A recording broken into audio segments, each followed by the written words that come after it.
Hello friends, आइए हम लोग ode on Grecian urn poem के सेकंड स्टेंजा को हम लोग पढ़ते हैं और लाइन बाय लाइन एक्सप्लेनेशन करते हैं। सो आइए शुरू करते हैं।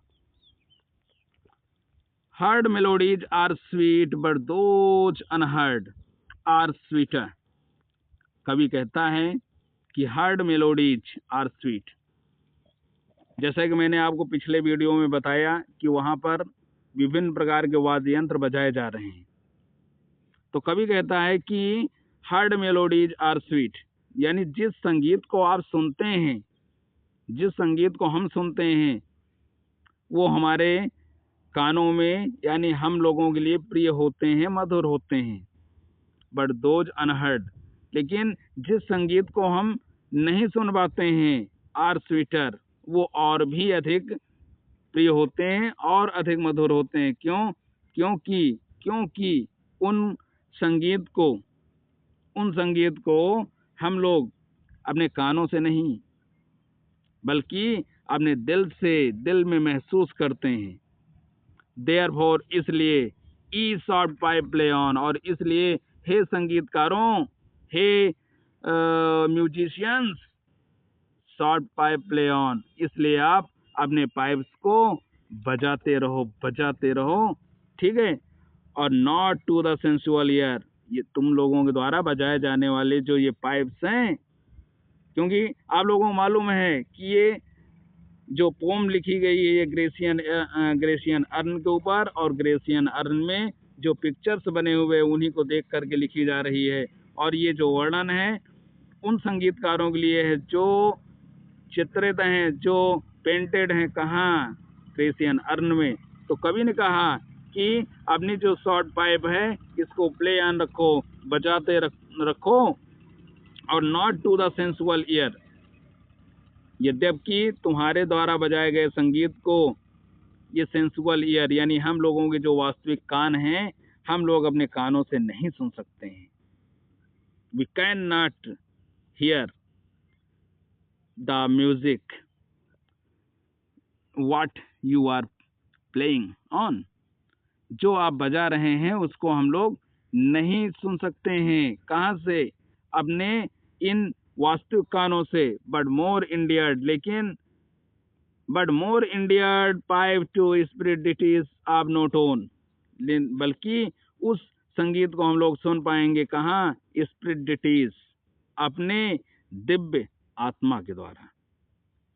अगर हम लोग आपके द्वारा बजाए गए संगीत को सुनना चाहते हैं तो उसे हमें अपने दिव्य आत्मा के द्वारा सुनना पड़ेगा, यानी हमें अपनी आत्मा में महसूस करना होगा। We will have to feel your music in our hearts, हमें अपने दिलों में उस संगीत को महसूस करना होगा। और फेयर यूथ, अब आगे कवि ने बताया कि एक सुंदर लड़का है बीनीथ द ट्रीज, जो पेड़ों के नीचे बैठा हुआ है। उन्हीं चित्रों में ग्रेशियन अर्न में एक पेड़ है और पेड़ के नीचे एक सुंदर सा लड़का बैठा हुआ है। और कहा दाउ कांस्ट लिव, और कहा कवि ने दाउ कांस्ट लिव दाई सॉन्ग, तुम नहीं छोड़ सकते हो अपना सॉन्ग, अपना गीत, यानी तुम जो गीत गा रहे हो ना वो गीत गाते ही रहोगे, तुम्हारा गीत गाना कभी अब बंद नहीं होगा। क्यों?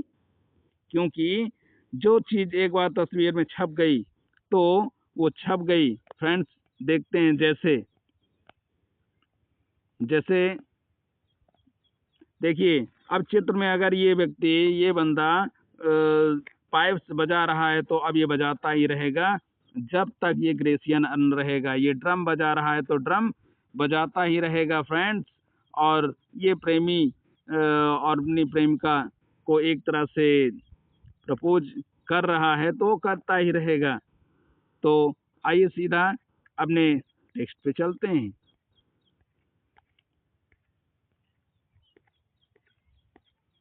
फ्रेंड्स, आइए देखते हैं। पोइट कहता है कि thou canst लीव दाई संग, तुम अपने गीत को रोक नहीं सकते हो, यानी तुम अपना गीत गाते रहोगे। और nor your can those trees be bare, और वो पेड़ जो वहां पर हैं, उन पेड़ में जो पत्तियां हैं, अब वो पत्तियां झड़ने वाली नहीं है, यानी अब उन पेड़ों में पतझड़ आने वाली नहीं है। दुनिया में हर जगह पतझड़ आ सकती है, लेकिन वो पेड़ जिसके नीचे वो नौजवान खड़ा हुआ है, गीत गा रहा है, अब उसकी पत्तियां झड़ने वाली नहीं है, वहां से पत्तियां हटने वाली नहीं है। और बोल्ड लवर, हे साहसी प्रेमी, हे साहसी प्रेमी, नेवर नेवर कान दाउ किस, तुम चाहे जितना प्रयास कर लो, तुम चाहे जितना ट्राई कर लो, अटेम्प्ट कर लो, लेकिन तुम अपनी प्रेमिका को कभी किस नहीं कर पाओगे। क्यों? क्योंकि उसमें किस करने का वो प्रयास तो कर रहा है, लेकिन वही चित्र छपा हुआ है। अब इसके आगे वो किस नहीं कर पाएगा। कहता है कवि, कहता है, O lover, you will not be able to kiss your beloved any more, अब आप अपनी प्रेमिका को किस नहीं कर पाओगे। दो यद्यपि विनिंग नियर द गोल, यद्यपि तुम अपने लक्ष्य के करीब हो, यद्यपि केवल थोड़ा और मौका अगर आपको मिल जाए तो आप अपनी प्रेमिका को किस कर पाओगे। आप अपने लक्ष्य के करीब हो, आपकी प्रेमिका आपके सामने है, you are trying to kiss her, but you will not be able to kiss. क्यों? क्योंकि चित्र में केवल उतना ही मेंशन है, यट डोंट ग्रीव, फिर भी डोंट ग्रीव। हे प्रेमी, हे युवा प्रेमी, डोंट ग्रीव, मत दुखी हो, मत निराश हो, don't be desolate, don't be sad, आप परेशान मत हो, आप उदास मत हो, हताश मत हो। क्यों?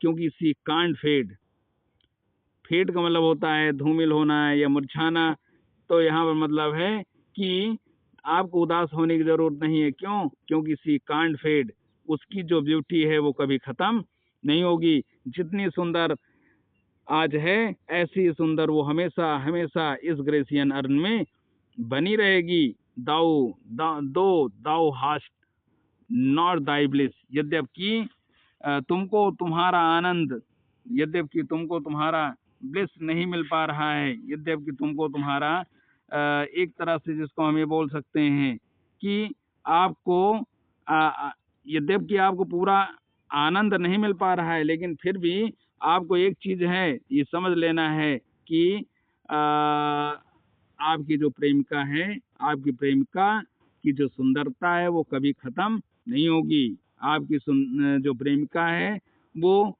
बूढ़ी कभी नहीं होगी, यद्यपि आप जो आनंद पाना चाह रहे हो, what the joy you are trying to get, उससे आप वंचित हो, ये बात सही है, लेकिन फिर भी तुम्हारी प्रेमिका की सुंदरता कभी खत्म होने वाली नहीं है। और इसलिए हे प्रेमी, फॉर एवर वेल्ड दाउ लो, हमेशा हमेशा तुम प्यार करते रहोगे, हमेशा हमेशा तुम प्यार करते रहोगे। और सी बी फेयर, और वो हमेशा हमेशा सुंदर रहेगी।